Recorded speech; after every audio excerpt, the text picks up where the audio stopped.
આખરે મિત્રો બગદાણા બબાલને લઈને એક સૌથી મોટા ચોંકાવનારા સમાચાર મળી રહ્યા છે।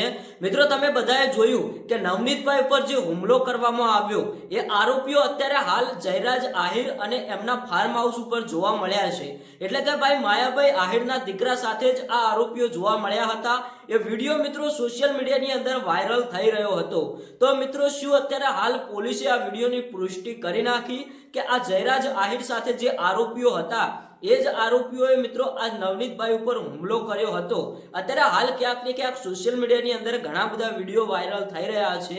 એમાં અમુક લોકો એવું કહે છે કે આ વિડીયોની હજુ પોલીસ પુષ્ટિ કરે છે કે અમારી ચેનલ આ વિડીયોની કોઈ પુષ્ટિ કરતી નથી કે જે આ નવનીતભાઈ ઉપર હુમલો કરવા આવેલા આરોપીઓ અત્યારે હાલ જયરાજ આહિરના ફાર્મ હાઉસ ઉપર જોવા મળ્યા હતા। તો મિત્રો અત્યારે હાલ સોશિયલ મીડિયાની પબ્લિકનું કહેવું એવું છે કે હવે તો આ હુમલો જયરાજ આહિરે જ કરાવ્યો છે।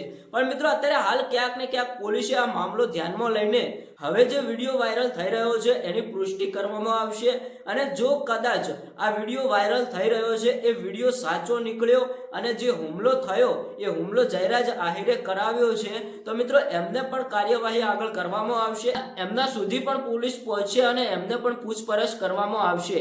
અત્યારે હાલ તો ઘણા બધા લોકો એવું કહે છે કે જયરાજભાઈ આહિરે જ આ હુમલો કરાવ્યો છે, પણ મિત્રો એમાં ક્યાંક ને ક્યાંક પોલીસ આ બધી ઘટનાને સમજશે, આની પુષ્ટિ કરશે, પછી જ આગળ નવી કાર્યવાહી કરવામાં આવશે। હવે રહી વાત એ છે કે આ વિડીયો જે વાયરલ થઈ રહ્યો છે એમાં આરોપીઓ દેખાય છે, એ જ આરોપીઓએ મિત્રો આ નવનીતભાઈ ઉપર હુમલો કર્યો છે। તો ઘણા બધા લોકોનું કહેવું છે કે હવે આ એક વાત તો સાબિત થઈ ગઈ કે આ આરોપીઓ અને જયરાજભાઈ સાથે કંઈક ને કંઈક સંબંધ છે, પણ હવે આ વિડીયો સાચો છે કે એઆઈ દ્વારા બનાવેલો છે એ કોઈ પુષ્ટિ થઈ નથી। તો મિત્રો આમાં ક્યાંક ને ક્યાંક અત્યારે હાલ પોલીસ તપાસ કરી રહી છે અને જો આ વિડીયો સાચો નીકળ્યો તો મિત્રો જયરાજભાઈ સાથે પોલીસ વાતચીત કરશે, તેમને પૂછપરછ કરવામાં આવશે અને જો વિડીયો સાચો હશે તો એમને પણ આગળ કાર્યવાહી કરવામાં આવશે, એવું અત્યારે હાલ લોકોની માંગ છે। તમે શું કહેશો કોમેન્ટ કરીને જણાવતા જજો।